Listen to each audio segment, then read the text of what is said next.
All right, let's talk about something we all just assume is safe, the water in our own homes. We hear a lot about lead, right? But what if I told you the biggest danger isn't actually coming from the city water main, but from somewhere much, much closer? Yeah, let's get into it. So you get those reports from your local water utility, right? They follow all the rules, they tell you the water is clean, but does that really guarantee the water coming out of your kitchen tap or even your shower is safe? That's the huge question we're digging into today. Okay, so to really get what's going on, we've got to start with the official rules. What the government is actually doing to handle the threat of lead in our drinking water. And the big one, the main piece of this whole puzzle, is something called the Lead and Copper Rule, or LCR for short. The EPA put this in place way back in 1991, and it's pretty much the main federal rule that's supposed to be protecting all of us.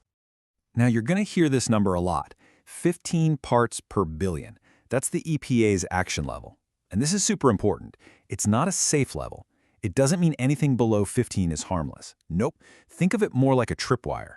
If lead levels in enough homes go above 15 ppb, then the water utility has to, by law, do something about it.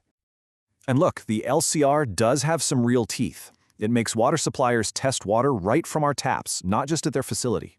It forces them to use corrosion control to keep pipes from leaching lead into the water. They have to tell the public if levels are high, and this is a big recent change, they have until 2034 to get rid of all lead service lines. But here's the catch, and this is really the whole point. Your city can be doing everything right, following every single rule, and you can still have dangerous levels of lead in your water. How? Well, it's because the government's rules pretty much stop right at your curb. So if it's not always the city's fault, where on earth is this lead coming from?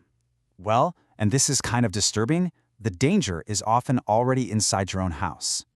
You see, lead can sneak into your water at a few different spots. Yeah, it can come from those old city pipes we always hear about, but it can also leach out of your own aging pipes inside your home.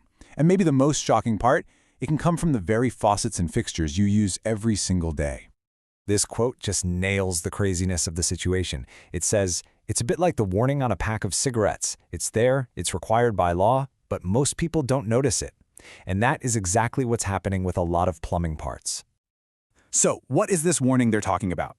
Get this. Common brass fixtures can legally have up to 8% lead. 8%! And they are not approved for drinking water. But you can go to any hardware store and buy them. They're sold and installed in homes all across the country every single day. Okay, so drinking water is one thing, but the danger doesn't stop at the kitchen sink. In fact, one of the biggest, most overlooked ways we get exposed to lead happens somewhere you'd probably never even think about, your daily shower. Here's how it works, and it's a double whammy. First, the hot water and steam open up your skin's pores, which makes it way easier for contaminants like lead to get absorbed right into your body. And at the exact same time, the steam actually turns the lead into an aerosol, which means you're breathing it straight into your lungs.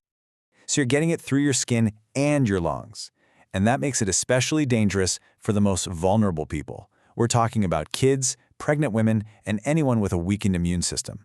For them, the risks are just so much higher. Okay, so the problem's pretty clear, right? The government rules are a start, but they don't cover the plumbing inside your own home. So that leads to the real question. What does a complete solution actually look like? Well, one approach is this kind of two-part system. First, you've got the T18 system. This gets installed on your main water line, so it's a whole house solution. It tackles lead coming from the city and any lead that's coming from your own pipes. Then, for an extra layer of protection, the Lotus DY goes right under your sink to give a final polish to the water you're actually drinking and cooking with. And this really shows you the key difference. Government regulations, they're focused on the water supply coming to your house. A system like this is designed to protect the water once it's inside your house, dealing with the contamination that happens right there in your own walls. So you might be thinking, why two systems? Why not just one? Well, there's a really simple way to think about it that makes it all click. Think of it like the safety features in your car. The whole house filter, that's your seatbelt. It's your main, always-on protection. And the undersink filter, that's your airbag. It's that final, crucial layer of safety right where you need it the most. Together, you get a truly complete system. And what's cool is the benefits go way beyond just lead. Yeah, the system is certified and all that, but it also runs without any electricity. And it doesn't create any wastewater, which is huge for the environment and your water bill. Plus, and this is a big one, it leaves the good stuff, the essential minerals, in your water.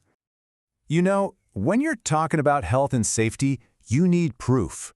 This isn't just talk.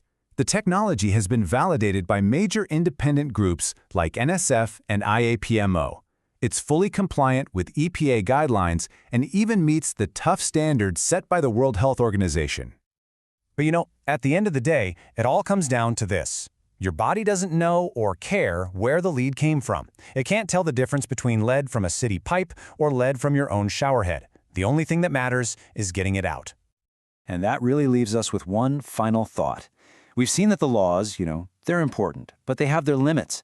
They just can't reach inside your home to protect you in your own shower. So the question is, if they can't, who will?